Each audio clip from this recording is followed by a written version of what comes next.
1월 18일 주일, 거룩하고 복된 주의 날, 우리 주님 예수 그리스도의 은혜와 평강이 가득하시기를 축원합니다. 오늘은 마태복음 3장 11절부터 17절까지의 말씀입니다. 어제는 회개를 촉구하는 세례 요한의 메시지를 통해 회개가 없는 곳에 하나님 나라가 임하지 않는다는 점을 묵상했었지요. 죄를 마음에 품고 회개치 않으면서 동시에 하나님 나라를 체험하려고 하는 것은 모순입니다. 우리가 광야 같은 시간을 보낼 때는 평소보다 더 많은 죄를 범하기 쉬운 때이지요. 그러나 그러한 때에 오히려 회개하며 천국의 도래를 예비한다면 참으로 하나님 통치를 받는 하나님 백성답게 살아갈 수 있을 것입니다. 회개는 천국 백성이 되고 천국 백성으로 살아가는 데 있어서 필수적이며 핵심적으로 중요합니다. 회개는 먼저 우리의 지성이 죄를 깨닫는 반응에서 시작합니다. 주로 말씀을 읽거나 설교를 들으면서 혹은 문득 하나님께서 우리의 죄를 깨닫게 하시지요. 그러면 이전에 죄로 여기지 않았던 것을 죄로 인식합니다. 누구나 다 그렇게 산다고 생각했던 일이 하나님 앞에 죄였음을 깨닫게 됩니다. 죄에 대한 깨달음은 보통 수치심을 동반하지요. 죄가 뇌리에 떠오를 때 내 존재의 천박함에 낯이 뜨거워집니다. 죄가 생각날 때 가슴 저미는 아픔이 있습니다. 이러한 죄의 깨달음이 없이는 회개할 수도 없는데 죄에 대한 깨달음은 주로 말씀을 들으면서 생깁니다. 회개의 두 번째 단계는 우리의 감성이 애통하는 반응을 보이지요. 죄를 직시한다는 것은 괴로운 일입니다. 제가 아는 어떤 분은 말씀을 배울수록 잊고 지냈던 죄, 가슴속 깊이 묻어두었던 죄들이 자꾸 생각나자 괴로워서 말씀 공부를 중단해 버렸습니다. 이처럼 죄를 깨닫게 되면 얼른 회피하거나 감추어 버리려는 심정이 생기지요. 그러나 이때 회피하지 않고 하나님 앞에서 자기의 죄와 자신의 죄인됨을 시인하는 것이 회개의 과정입니다. 이 과정에서 통곡하며 눈물을 흘리기도 하고 가슴을 치며 한탄하기도 합니다. 회개의 마지막 단계는 우리의 의지가 하나님의 뜻대로 살려는 반응을 보입니다. 회개란 죄의 길을 가다가 문득 죄를 깨달아 펑펑 울고 난 후에 가던 길을 계속가는 것이 아닙니다. 죄를 향하던 발걸음을 단호히 멈추고 180도 돌이켜서 이제는 하나님을 향하여 걸어가는 것이지요.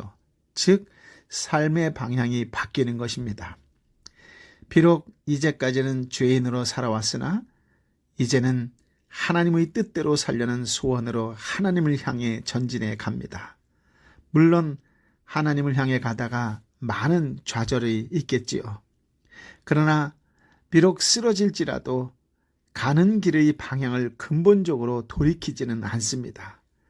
그래서 날마다 주님을 향하여 조금씩 나아갑니다. 이처럼 회개는 철저한 방향 전환이며 전 인격이 하나님께 반응하는 것입니다. 그러나 회개가 끝은 아닙니다. 천국은 내가 회개했다고 해서 그 대가로 주어지지 않습니다. 천국이 임하기 위해서는 무언가 더 중요한 어떤 것이 필요합니다. 그래서 세례 요한은 회개를 촉구한 후에 한 분을 소개합니다. 11절 12절 말씀인데요. 함께 읽어볼까요? 나는 너희가 회개하도록 물로 세례를 준다. 그러나 내 뒤에 오실 분은 나보다 능력이 더 많으신 분이시다. 나는 그분의 신발을 들고 다닐 자격도 없다. 그분은 너희에게 성령과 불로 세례를 주실 것이다. 그분이 손에 키를 들고 타작마당을 깨끗이 해 좋은 곡식과 모아 창고에 두고 쭉정이는 꺼지지 않는 불에 태우실 것이다. 아멘. 세례 요한은 죄를 지적하고 회개를 촉구했습니다. 회개한 사람들에게는 그 표시로 물 세례를 베풀었습니다. 그것이 인간인 그가 할 수 있는 전부였습니다. 그는 죄를 깨닫게는 할 수 있었지만 깨끗하게는 할 수 없었습니다.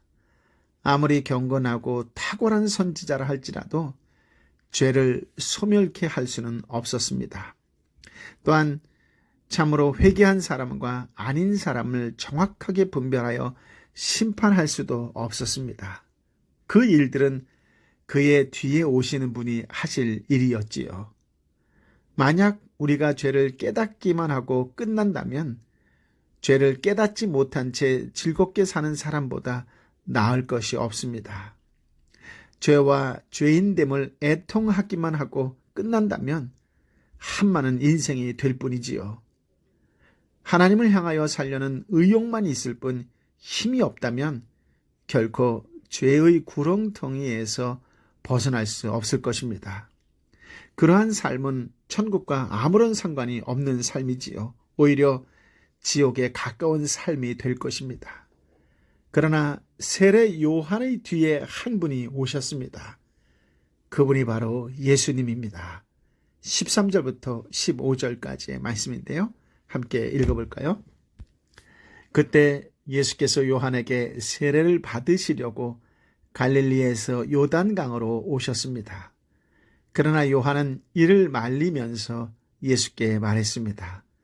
제가 오히려 선생님께 세례를 받아야 합니다. 그런데 제게 오시다니요. 예수께서 대답하셨습니다. 지금은 그렇게 하도록 하여라.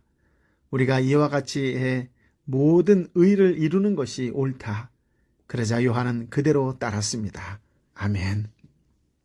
예수님은 성령의 불로 죄를 소멸하고 깨끗하게 하실 분으로 소개됩니다. 이는 예수님이 단지 인간이 아니라 이사야 1장 18절의 말씀, 자, 와서 우리 함께 판가름해보자. 여호와께서 말씀하신다. 비록 너희 죄가 주홍빛 같더라도 눈처럼 희게 될 것이다. 비록 그 죄가 지렁이처럼 붉어도 양털처럼 될 것이다. 라고 말씀하신 하나님이심을 말합니다. 하나님은 사무엘상 16장 7절에서 사무엘에게 내가 보는 것은 사람이 보는 것과 다르다. 사람은 겉모습을 보지만 여호와는 마음의 중심을 보신다 라고 말씀하셨습니다. 예수님께서 참으로 회개한 알곡과 겉으로만 회개한 척한 쭉정이를 정확하게 가려내어 알곡은 곳간에 쭉정이는 꺼지지 않는 불에 던져 넣으실 수 있는 것은 그분이 중심을 보시는 하나님이시기 때문입니다. 예수님은 회개한 자에게는 무한히 은혜로운 분이시지만 동시에 회개치 않은 자에게는 무서운 심판자입니다. 회개한 자는 그분의 통치가 말할 수 없는 축복이지요. 예수님으로 말미암아 죄를 용서받고 무거운 죄책에서 해방되어 천국 백성으로 살아갈 수 있습니다. 참 평안과 기쁨을 누리게 되지요. 그러나 회개하지 않은 자는 그분의 통치를 도무지 견딜 수가 없습니다. 회개는 중요하지만 천국이 우리의 회개한 대가로 주어지는 것이 아니라고 말씀드렸지요. 오직 우리를 대신하여 십자가에 달려 피 흘리심으로써 우리가 받아야 할 모든 죄의 형벌을 대신 받으신 예수님의 공로로 말미암아 은혜로 주어지는 것입니다. 그래서 이사야는 이사야 53장 4절부터 6절의 말씀을 통하여 이렇게 말했지요. 그러나 사실 그가 짊어진 병은 우리의 병이었고 그가 짊어진 아픔은 우리의 아픔이었다. 그런데 우리는 그가 맞을 짓을 해서 하나님께서 그를 때리시고 고난을 주신다고 생각했다. 그러나 사실은 우리의 허물이 그를 찔렀고 우리의 악함이 그를 짓뭉갰다. 그가 책망을 받아서 우리가 평화를 누리고 그가 매를 맞아서 우리의 병이 나은 것이다. 우리는 모두 양처럼 길을 잃고 제각각 자기 길로 흩어져 가버렸지만 여호와께서는 우리 모두의 죄악을 그에게 지우시고 그를 공격하셨다. 아멘. 예수님께서는 우리를 대신하여 십자가에 달려 피 흘리심으로써 죄값을 모두 청산하셨습니다. 우리가 받아야 할 모든 죄의 형벌을 대신 받으셨습니다. 그 공로 때문에 그분께 죄를 고하며 크게 뉘우치는 자는 평화를 누리고 나음을 얻습니다. 나에게 은혜가 베풀어지기 위해 주님께서 감당하셔야 했던 일들을 바라볼 때 그 은혜는 값없이 주어졌으나 전 존재와 전 생애의 순환이라는 참으로 값진 대가를 치르고 주어진 것임을 깨닫게 될 때 우리는 현재에도 천국을 누리게 될 것입니다. 예수님은 하나님께서 계시하신 메시아의 사역을 성취하시기 위해 하늘 보좌에서 이 땅으로 성육신하셨고 이제 공생애를 시작하려 하셨습니다. 우리가 읽었던 13절부터 17절까지의 말씀은 메시아로서 공적인 사역을 시작하기 위한 일종의 대관식이라고 할 수 있습니다. 예수님은 먼저 갈릴리로부터 요단강으로 오셔서 요한에게 세례를 받으러 하셨습니다.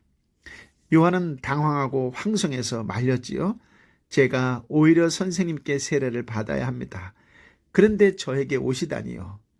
사실 요한의 세례는 회개한 표시로 주는 것인데 죄 없으신 예수님은 회개할 것도 없으시며 그러할 표가 필요하지 않습니다.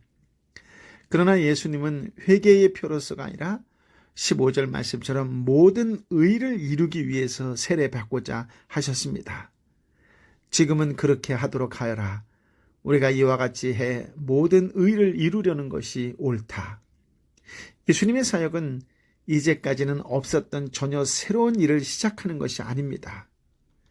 요한에게 이르기까지 율법과 선지자들을 통해 하나님께서 줄기차게 계시해 오셨던 구속의 역사를 성취하는 일입니다.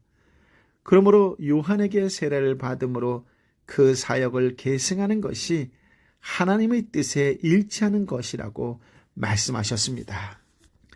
16, 17절을 함께 읽어볼까요? 예수께서 세례를 받으시고 물속에서 올라오셨습니다. 그때 예수께서는 하늘이 열리고 하나님의 영이 비둘기처럼 자신에게 내려오는 것을 보셨습니다. 그리고 하늘에서 소리가 들려왔습니다. 이는 내 사랑하는 아들이다. 내가 그를 매우 기뻐한다. 아멘. 예수님께서 세례를 받으시고 곧 물에서 올라오실 때 세 가지 일이 생겼지요. 하늘이 열린 것, 성령이 비둘기같이 내려 예수님 위에 임한 것, 하나님께서 이는 내 사랑하는 아들이요 내 기뻐하는 자라 말씀하신 것입니다. 이는 예수님의 사역 성격을 잘 말해줍니다. 조금 더 헤아려 볼까요? 첫째로 예수님의 사역은 하늘 문을 여는 사역입니다. 인간의 죄는 생명의 근원이신 하나님과 단절되게 했습니다. 그것은 마치 땅에서 뿌리 뽑힌 나무처럼 한동안은 푸른 잎을 유지하지만 근본적으로 죽은 것이었습니다. 무한하신 하나님의 인도하심을 받던 인간은 죄로 인하여 이제 한 치 앞도 내다볼 수 없는 제한된 자신의 한계와 결핍 속에서 늘 근심하며 걱정하며 염려하며 살아야 했습니다. 무한하신 하나님의 공급이 끊어진 인간은 자신의 한계와 결핍을 채우기 위해서는 이웃을 착취해야 했지요. 인간은 서로 착취하는 양육강식의 쌀벌한 경쟁 속에서 상처를 주고받으며 살다가 시들어져야 했습니다.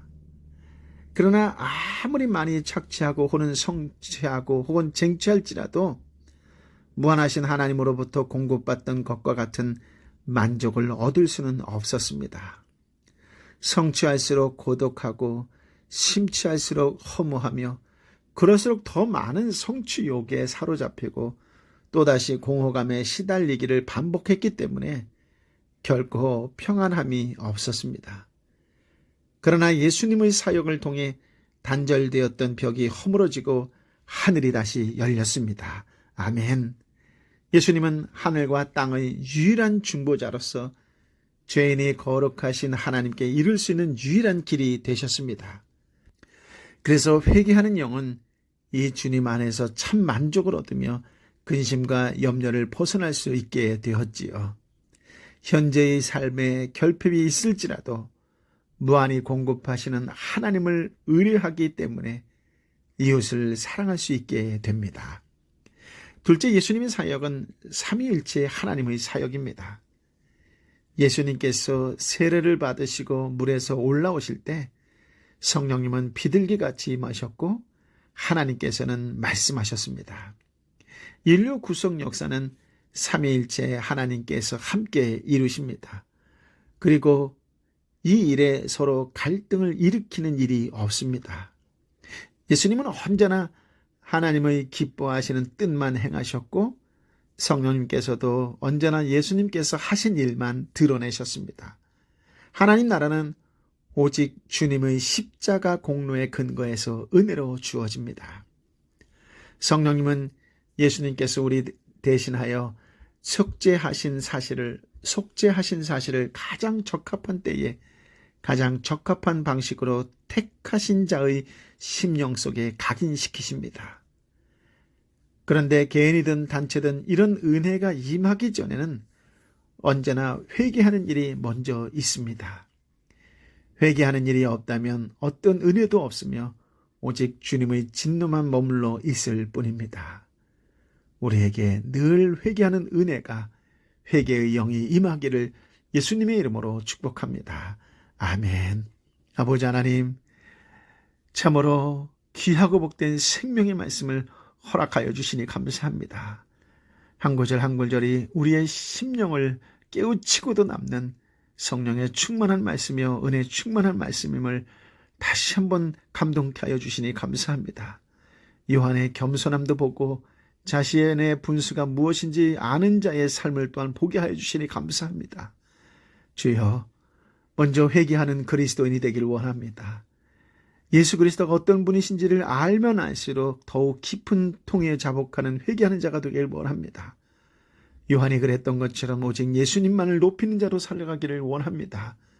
주여, 이 시간 간절히 빌고 원하오니 성령과 불로 다시 내 마음 가운데에 세례를 허락하여 주옵소서. 알곡과 쭉정이가 분명히 공존하는 이 시대에 하나님이 기뻐하시는 알곡이요 하나님께 기쁨을 드리는 알곡의 삶이 되게 하여 주시옵기를 간절히 빌고 원하오니 성령이여 임하여 주옵소서. 내 사랑하는 아들이여 내 기뻐하는 자라고 하는 하나님의 음성을 들으며 살아갈 수 있는 은혜 충만한 자가 되기를 원하오니 성령이여 긍휼히 여겨 주옵시고 그의 합당한 자로 살아가게 하여 주옵소서. 오 주님, 이 땅에 너무나도 많은 사람들이 힘들고 어렵고 지쳐 있습니다. 육신의 어려움으로 또 사업의 어려움으로 직장의 어려움으로 이루 말할 수 없이 고통 가운데 있는데 이때 내가 가장 먼저 해야 될 것인지 무엇인지를 깨닫게 하여 주시어서 말씀 앞에 철저히 나 자신을 들여다보며 회개할 것을 철저히 회개하며 다시 새 힘과 용기와 능력과 권능을 받는 은혜의 시간이 되게 하여 주옵소서. 오 성령이여 임하여 주옵소서. 성령이여 임하여 주옵소서.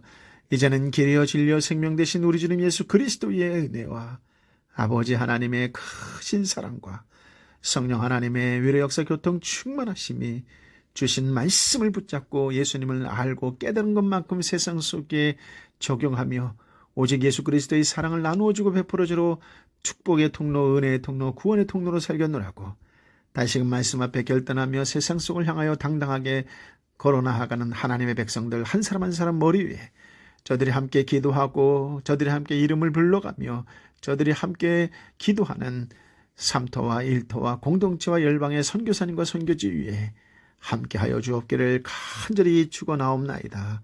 아멘.